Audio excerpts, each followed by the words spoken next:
Welcome back to Darkness in the Night. Before we dive into the next part of The Curse in the House on Prenn Pass, Episode 2, let me take you back to everything that happened in the previous 2 nights. More than 20 years ago, on the cold and misty slopes of Prenn Pass, an old French villa witnessed a horrifying tragedy. A jealous husband murdered his wife, his little daughter, and even the loyal watchdog, before hanging himself in the middle of the living room. Blood soaked the tiles, seeped into the walls, and from that moment, the house was sealed, carrying a curse. Anyone who enters will never leave in peace. Years later, Lan, a Vietnamese-American medical student volunteering in Dalat, was assigned to care for Mrs. Min, the last surviving resident of that villa. But on the very first night, Mrs. Min died in a twisted, unnatural position, her mouth releasing a raspy, broken sound. And from then on, every door in the house began opening on its own. Scratching and crawling noises echoed from the attic. And in the mirror appeared the long-haired face of a little girl, Na. Terrified, Lan fled and sought help from Master Nam, an exorcist. But even he died with a distorted smile frozen on his lips. The police launched an investigation led by Captain Trong, following the trail back to that very villa on Prenn Pass. There, carved into the wall, they found the chilling words, "I'm waiting for mommy." One by one, members of the investigative team vanished, their disappearances accompanied by the soft crying of a child, echoing from the upstairs hallway. Captain Trong was later found at the bottom of the pass, neck snapped, still clutching a long strand of black hair in his hand. Episode 1 ended with Lan disappearing as well. But that night, villagers below the pass claimed they saw a woman carrying a child through the fog, humming gently as she walked. Mommy's home. Now let's begin Episode 2 of The Curse in the House on Prenn Pass. After Captain Trong's failed investigation, the old villa on Prenn Pass was temporarily sealed off. Local police surrounded the property with metal barricades and assigned a guard to keep watch, making sure no thrill-seekers or curious photographers sneaked inside. The man chosen for the job was Mr. Luke, a retired forest patrol officer. Broad-shouldered, gruff, always chewing on a hand-rolled cigarette that smelled harsh and burnt. He often told the locals around the pass, "Ghosts? Nonsense. What's there to be scared of? Dalat nights are cold as hell and I still sleep fine.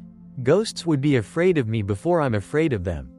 His voice was rough, his guard booth filled with the smell of tobacco. But that night, the cold felt strange. The fog was so thick he could barely see his own hand. Mr. Luke wrapped himself in an old raincoat and sat by the embering charcoal stove, leaning against the wall.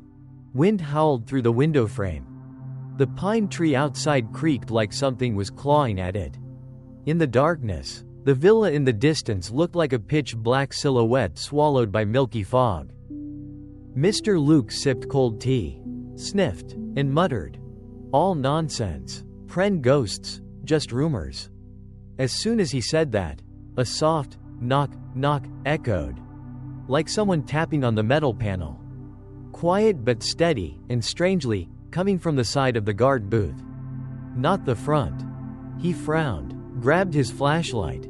"Who's there? Don't you know this area is off limits?" No answer. He stepped outside, his flashlight cut through waves of white fog. The knocking stopped, replaced by a faint sniff, sniff, like a child quietly sobbing. He swept the light to the left. Under a pine tree sat a small figure, curled up, long hair covering its face, little shoulders trembling. Mr. Luke clicked his tongue. "Who leaves a kid out here at this hour?" He walked closer, voice softening. "Hey kid, where's your house? Why are you crying out here?"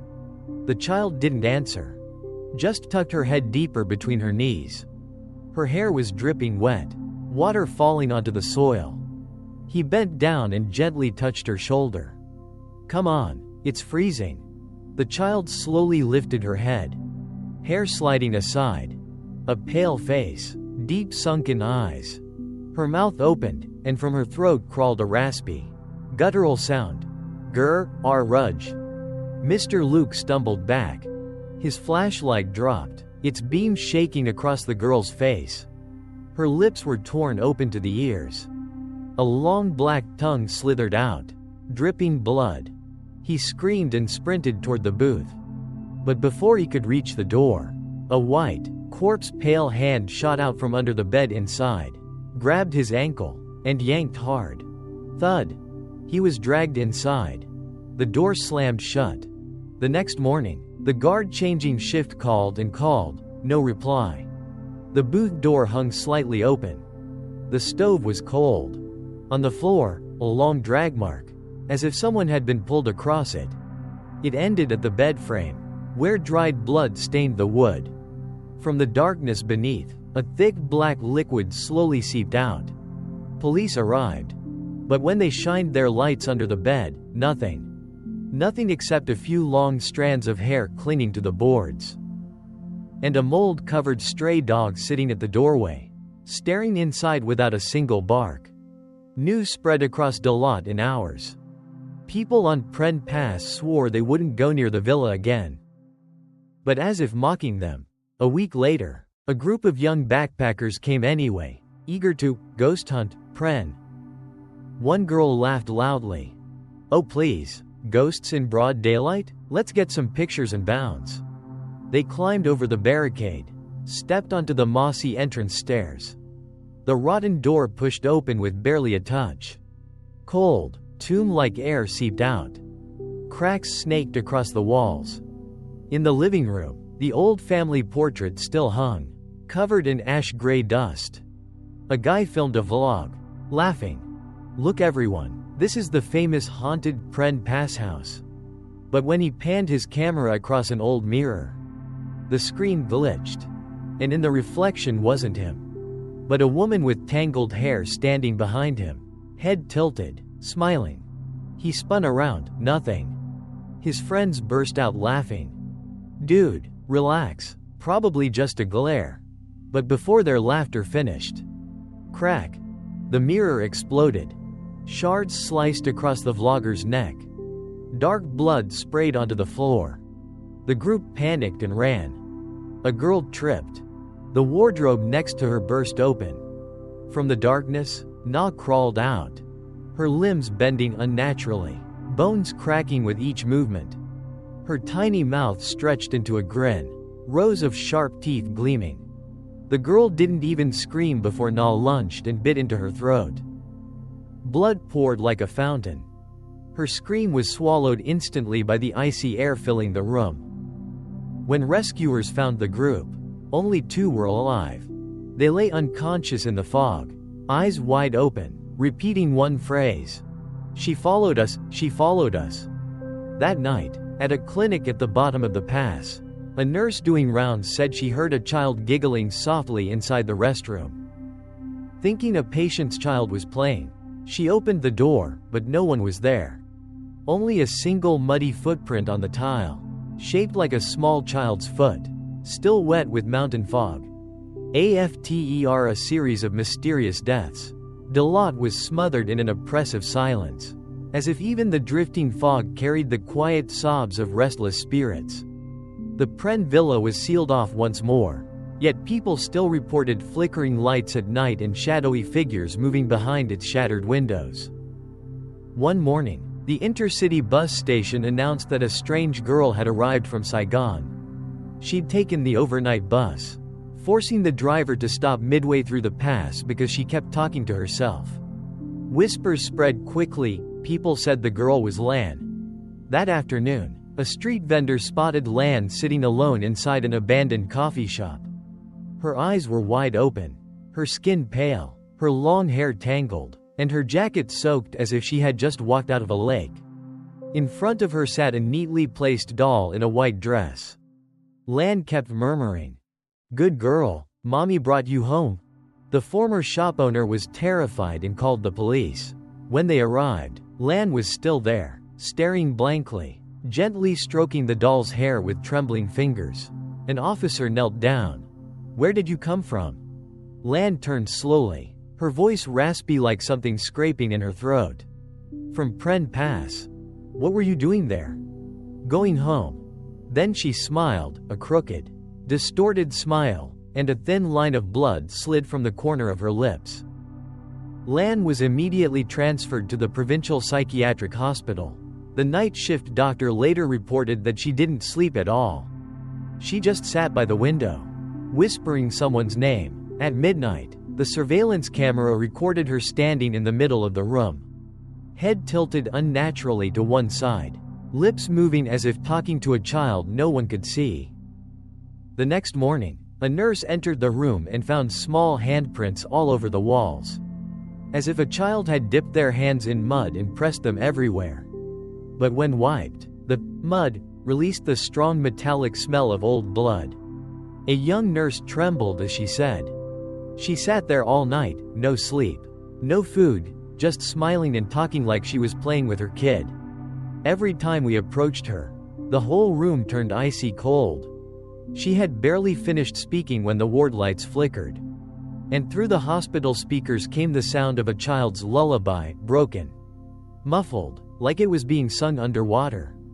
Lan lifted her head. Her empty eyes glowed with a strange spark as she softly mouthed the lyrics. The nurses panicked and called the doctor, but when they returned, Lan had vanished from her bed. The window was wide open. Cold night wind swept in. On the tile floor lay only the white-dressed doll, tilted to one side, its porcelain mouth slightly curved into a smile.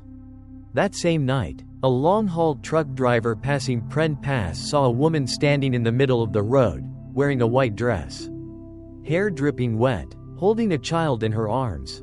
He slammed the brakes, heart pounding. But when he looked up, she was gone. He stepped out with a flashlight. On the wet asphalt were small, fresh footprints leading straight into the pine forest. He backed away, shaking. As he turned, his headlights flared, and in the rearview mirror, a child's face appeared on the backseat, giggling. The truck swerved and crashed into the guardrail.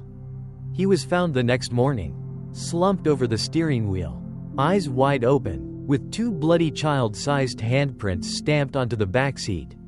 At the same time in Saigon, a nurse who once worked with Lan received an unmarked package. Inside was a group photo, their team standing in front of the Prenn Villa. In the corner of the picture was a faint, foggy shape that looked like a child's face peeking out. Shuddering, she turned toward her mirror to tuck the picture away, and saw someone standing behind her. Long hair draped over her shoulders, cold as ice. She spun around, no one. But on her neck, she swore she could feel the fading breath of a child. That night, at Lan's old rental room in District 8, the landlord said he heard knocking. He opened the door, nobody. Only a small package on the floor. Inside was the white dress doll, its glassy eyes clouded with gray, and a slip of paper scrawled with messy handwriting. "Mommy said I can come play with you." Since that day, the room has stayed empty. But every night, the landlord hears tiny footsteps running across the cement floor and a child laughing from inside the walls. The police reopened the Prenn case, but no one dared return to the villa. Every time Lan's name was mentioned, the lights in the meeting room flickered, and through the glass door, officers reported seeing a long-haired girl standing outside, watching. And in Dalat, people still say that on rainy nights along Prenn Pass, if you stop your vehicle, you'll hear a child's lullaby drifting through the pine forest. Listen closely, and you'll hear the voice deepen, shifting into an adult whisper. "Don't go, stay here with mommy." After Lan vanished from the hospital, a wave of strange, chilling incidents swept across the city. From rundown alley boarding houses to distant university dorms, people began hearing children laughing in the middle of the night, even though no families with kids lived anywhere nearby. Lan's former classmate, Hong, was working the late shift at the university infirmary. She was filling out reports under a dim desk lamp when suddenly the power snapped off, plunging the entire room into suffocating darkness. From the corner of the wall came a soft child's voice. "Mommy, I'm cold." Hong froze. She turned on her phone's flashlight. No one. But on the white tile floor were tiny wet footprints, leading straight to the medicine cabinet. She approached carefully. The cabinet swung open with a violent slam. Inside sat the white dress doll, soaked through, its cloudy eyes staring straight at her. Hong screamed and fell backward. The overhead lights flickered back on. The cabinet was empty now. But as she turned toward the door, the glass reflected a small face standing right behind her, smiling. Its mouth split to the ears. The next morning, Hong was found collapsed over her desk. Her mouth was frozen open, eyes rolled back. Across the medical logbook were dozens of child-sized handprints drawn in blood. Word reached the doctor who had treated Lan. Alarmed, he reviewed her entire medical file. He found an overlooked note. Lan had repeatedly dreamed of a woman in a white dress holding the hand of a little girl named Na. Both of them would stand outside Lan's hospital room door, staring at her without blinking. Digging deeper, the doctor requested the crime scene files from 1995. When he opened an old photo, he froze in shock. The woman hanging from the rafters was the villa's owner. And beneath her lay the body of her 6-year-old daughter. Name recorded as Na. Sweat ran down his back. In the corner of the photo, reflected in a cracked mirror, was a young woman in a nurse's uniform, long hair covering half her face. When he zoomed in, the resemblance was unmistakable. It was Lan. But the photo had been taken in 1995. That night, the doctor went home, shaken. He turned on the TV to drown out his fear. The screen dissolved into static. Through the white noise, a girl's face appeared, and a voice whispered, "Doctor, stop looking for my mother." He snapped the TV off, but the static sound continued. Filling the room, a wet stain streaked down the wall, smelling sharply of iron. He touched it, warm and deep red. He stumbled backward, falling to the floor. There, an old crime scene photo had slipped from the file. In the picture, Lan stood between the mother and child, holding Na's hand. Across her chest was a faint message written in blood. Family. Meanwhile, on the outskirts of the city, witnesses reported seeing a nurse wandering in the rain, cradling a porcelain doll. She stopped at old boarding houses, set the doll at the doorstep, and vanished. Anyone who picked it up died 3 days later, neck twisted, mouth frozen in a smile. Police launched an investigation, but security cameras only captured a blurred figure. The woman never touched the ground, her feet hovered inches above the pavement. And behind her, a little girl smiled, eyes sunken and pitch black. A week later, the story exploded online. People called her the Prenn nurse, sharing clips claiming to show her walking through empty streets at night. In every video, pausing the frame revealed a tiny hand resting on the shoulder of the person filming. A young YouTuber wanted to prove it was all fake. He and his friends went to Dalat, broke into the Prenn villa, and filmed a "debunking the curse" video. The final footage was recorded at 3 a.m. The camera jerked around, flashlight beam dancing across peeling walls. From the dark hallway came the sound of tiny footsteps, then soft, playful giggles. Someone yelled, "Hey, stop messing around, who's in there?" No answer. The flashlight clattered to the floor, its beam pointing toward the staircase. For an instant, the light caught a girl in a nurse's uniform holding the doll, her hollow black eyes staring directly into the lens. The video cut out. 2 days later, the group was found inside their car parked near the villa. All of them dead, eyes locked open toward Prenn Pass. The same twisted smile on every face.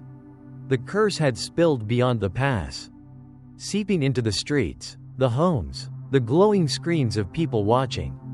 And somewhere, in a tiny room, Lan sat once more, holding the doll, softly humming the old lullaby. "Hush now, Mommy's here." Outside, the wind howled through the window bars, carrying an icy chill. And a whisper drifted through the darkness. Once you set foot in the Prenn villa, death follows you home. The roots of the curse were beginning to surface.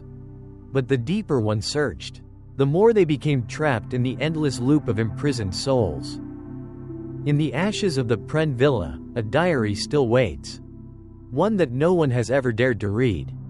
After a string of deaths, the police finally brought in someone extraordinary. An exorcist from central Vietnam, known for handling several spiritual cases in the Central Highlands. He was tasked with uncovering the true origin of the curse that had swallowed Prenn Pass. He arrived in Dalat on an afternoon drowned in fog. The winding road up the pass was eerily silent. The moment his car stopped before the villa, his hunting dog began to howl, tail tucked between its legs, before bolting back down the hill in terror. The exorcist slowly stepped through the rusted gate. The smell of mildew and cold mist seeped into every breath. Black scorch-like stains streaked the walls, and the tiled floor was still dotted with reddish-brown patches, old blood that no amount of time could erase. In the living room, he found a rotting wooden chest hidden beneath a dusty tarp. Inside were a comb, a handkerchief, several old French books, and a small notebook fused shut by moisture. The first page was blurred but still legible.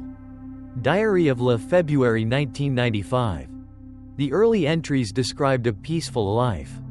A northern-born businessman husband and their 6-year-old daughter, Na, who loved singing lullabies to her doll every night.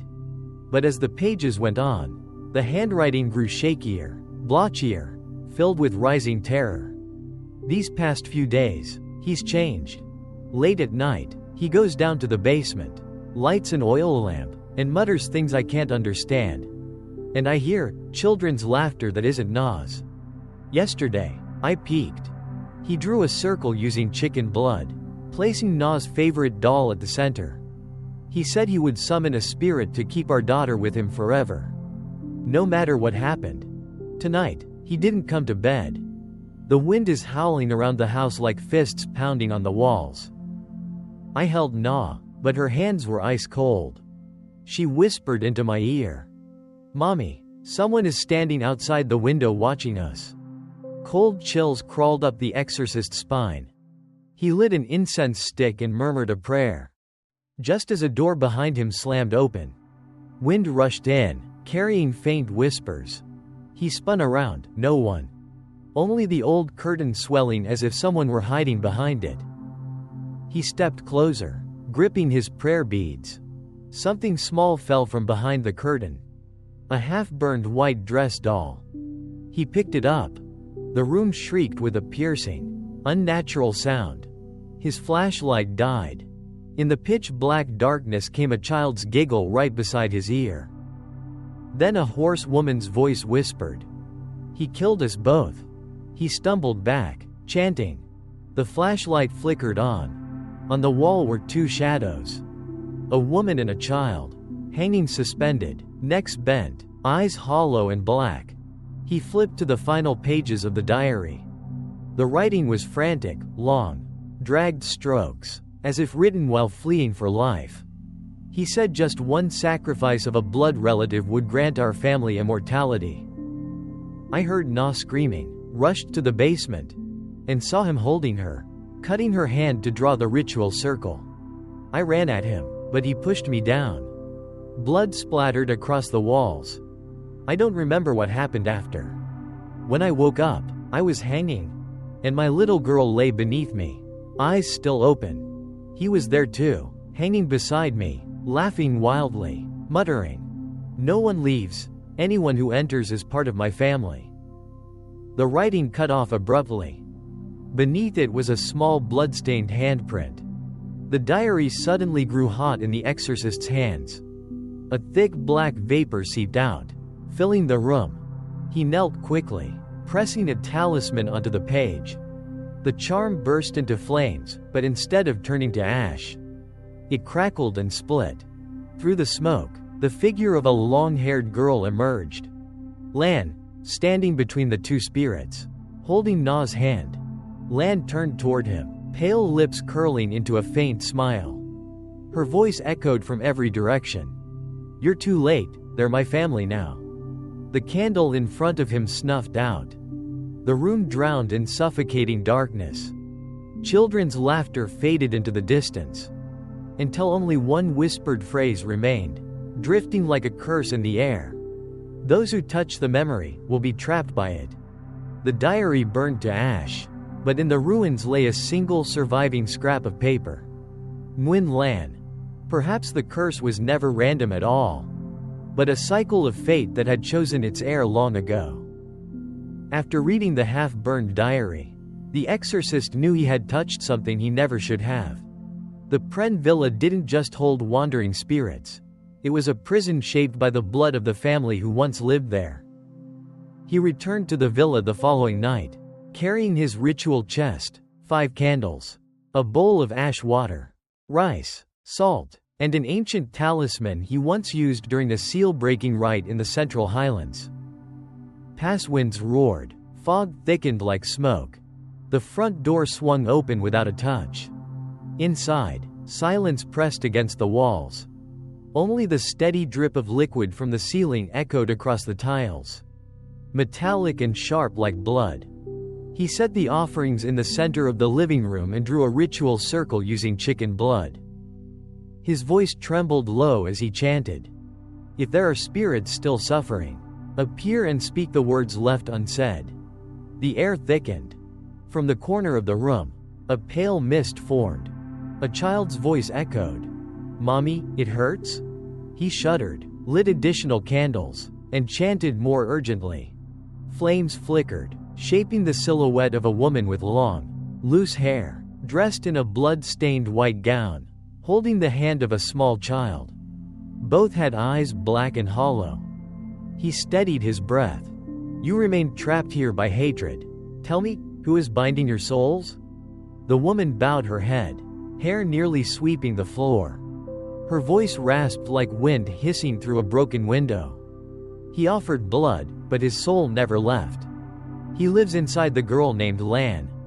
The exorcist froze. He began chanting to steady the energy, but the center candle blew out instantly. Behind him came tiny running footsteps, followed by shrill, playful giggles. Wind surged wildly. The blood-drawn ritual circles smeared into chaos. On the walls, fresh words carved themselves in long claw marks.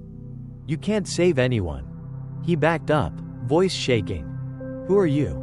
The reply came from all directions, dozens of voices speaking at once.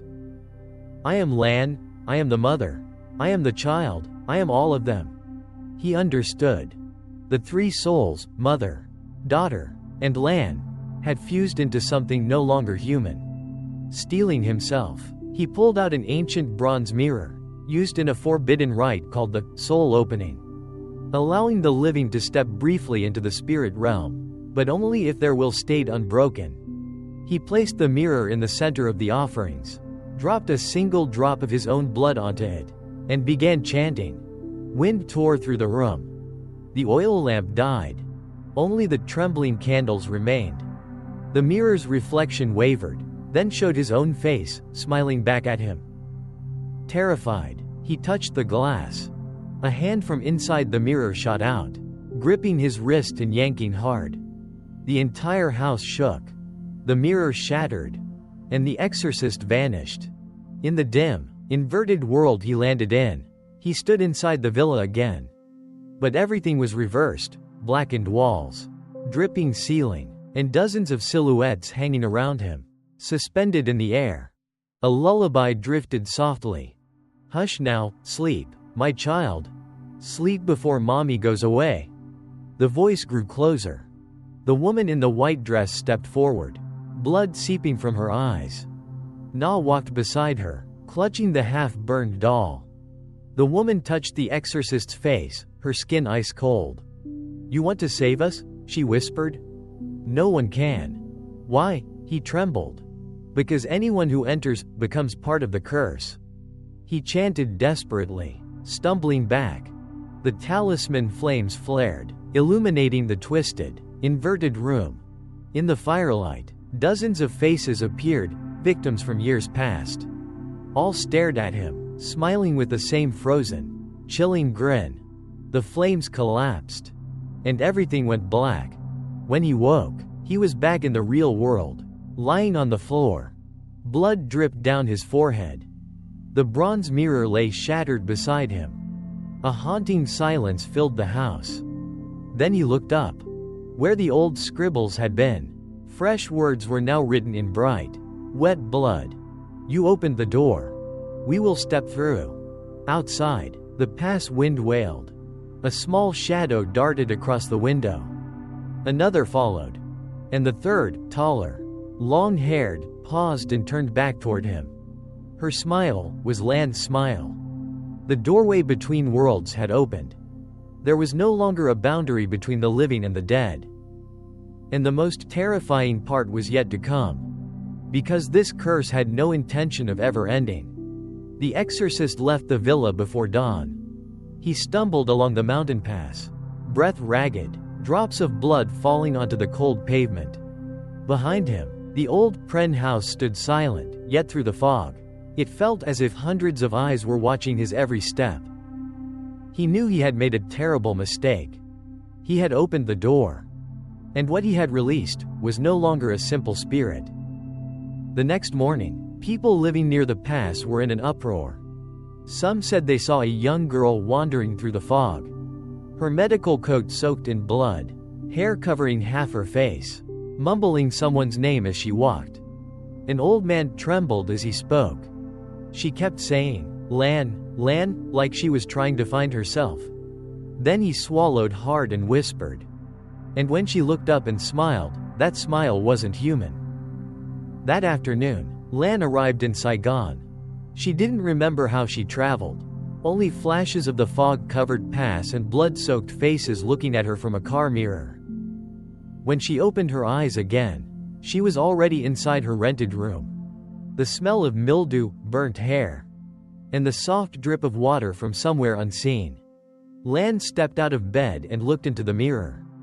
The glass was foggy, her reflection faint, and behind her, another shadow stood. "Who is that?" Lan's voice trembled. No answer. Only a soft knocking, tock, tock, from under the bed. She bent down. A tiny, pale hand reached out and grabbed her wrist. Lan screamed and fell backward, but the hand didn't let go. From beneath the bed, Na crawled out, head tilted. Eyes rolled white, blood smeared across her smiling mouth. Mommy said, "Don't leave me again." Lan collapsed to the floor, terrified, watching Na crawl toward her. Behind the little girl emerged a woman in a white dress, her face torn open to the cheekbone, lips curling upward. "You've finally come home." The room turned icy. The lights snapped off. Lan crawled desperately toward the switch, but a lullaby rose in the darkness. Slow at first, then sharper, louder.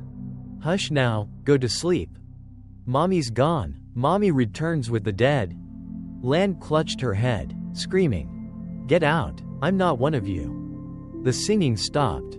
In the mirror's shattered reflection, Lan appeared to be smiling. But the real Lan was sobbing on the floor. The mirror trembled. Its surface bulged outward and shattered into 1,000 pieces. From the center of the broken glass, a dark figure crawled out, hair dragging along the ground. The stench of blood thickened the air. Children's laughter echoed. A woman's sobbing overlapped it. Together they twisted into something no longer human. Lan scrambled to the corner, hands shaking as she dialed the exorcist. The phone rang. But the voice that answered wasn't his, it whispered. "The door is open, and he's already gone." Lan dropped the phone and ran to the exit. The door wouldn't budge. The lock felt welded shut. Cold wind hissed through the window, carrying smoke and the sound of children giggling. Lan slammed her palms against the wall, then froze. Her hands were covered in blood. She looked down. The exorcist's body lay on her floor. His eyes were wide open, mouth twisted as if trying to finish one last chant. A half-burned talisman still smoldered beside him. On the tiles, written in fresh, wet blood, "You're one of us now." Lan screamed, her voice swallowed by Na's laughter. Everything flickered and died. The room filled with a suffocating cold. A whisper rose right beside her ear. "Mommy, let's go home?" Outside, a gust of wind burst the window open. A white blur shot out and melted into the night fog. After that night, no one ever saw Lan leave the room again. But neighbors swore they heard 3 knocks on the wall every night, followed by a child's high-pitched laughter echoing from the empty room. The curse was no longer trapped in Prenn Pass. It had found its host. And the one carrying the curse was Lan. Lan appeared again in Saigon, holding the white dress doll in her arms. Her long hair covered most of her face. Her old medical blouse was soaked, dripping, carrying a thick metallic stench. People on the street instinctively stepped aside, yet every time someone looked a bit too closely, a cold shiver crawled up their spine. She walked into a small rented room, shut the door, and, for the first time, she smiled. But that smile didn't belong to Lan. In her arms, Na's deep black eyes inside the doll flickered, as if waking from sleep. Lan whispered, her voice trembling, layered as if spoken by many mouths at once. "Mommy's home." In the days that followed, neighbors around the boarding house began to vanish. Old friends, former co-workers, anyone who had ever known Lan, gone without a trace. Those who remained claimed that at night, Lan's room light flickered non-stop. Small shadows darted across her window, and children's giggles echoed endlessly through the hall. One day, Lan's friend Hong came to visit. She opened the door and saw Lan sitting on the floor, clutching the doll. Lan's eyes were empty. She looked at Hong and whispered, "Mommy says we should all play together." Hong stepped closer, trembling. "Lan, is that you?" Lan didn't answer. From the doll, a tiny hand reached out and clamped tightly around Hong's neck. Hong screamed and collapsed, mouth gaping, eyes wide with terror. Lan didn't move. A crooked smile stuck on her face. When police arrived, the room was perfectly normal. No blood. No signs of struggle. But when they checked the mirror, the reflection showed Lan standing there. And behind her, a little girl with hair covering her face, sunken black eyes, giggling softly. A young man peeking through the door crack whispered, "She just disappeared from the room." Another replied, voice shaking, "But I swear she was sitting there a second ago." Everyone stepped back in fear. The doll's tiny hands reached out, grabbed Lan, and pulled her into the darkness. Lan had become the perfect host for the curse. Anyone entering her room was watched, followed, and dragged into Na's twisted game. Every cleansing ritual failed. On the final night before the story ends, Lan stood before the mirror of her rented room, holding the doll, hair covering nearly her entire face. She stroked the doll's hair and whispered, "Let's go." In the reflection, Lan suddenly leapt out of the mirror. The doll moved with her. A small black shadow crawled out from Lan's hair. Children's laughter filled the room like a rising storm. Lan dashed out the door. Darkness chased right behind her. When people ran inside moments later, the room was empty. But in the mirror, Na's tiny figure crept out from Lan's hair, mouth opening with a raspy grudge, reminding everyone that the curse had never left Lan. And it was far from over. You thought she had escaped. But the curse followed her back to Saigon. And from now on, anyone who looks into a mirror might see it. A small shadow. A twisted smile. A pair of deep, sunken eyes, waiting for the next step in the cycle of death. Thank you for staying until the very end of Darkness in the Night. Lan's journey from an ordinary student to the unwilling host of the Prenn curse has reached its final, haunting conclusion. She thought she escaped. She thought she was free. But the curse came with her, into the city, into the mirrors, into the dark corners where laughter has no source. If someday you hear giggling at midnight, or see something slip across your reflection, remember. It might be Na. and the curse is always waiting. If you want to continue exploring chilling stories like this, please like and subscribe to Darkness in the Night. Turn on notifications so you never miss the next tale. Where darkness never sleeps, and the spirits are always just behind you. See you in the next story. This video is a fictional horror tale created for entertainment and eerie storytelling purposes. It does not promote superstition or dangerous behavior. Any resemblance to real individuals, locations, or events is purely coincidental. Some visuals may be dramatized to enhance the narrative experience. Thank you sincerely for supporting the Darkness in the Night channel.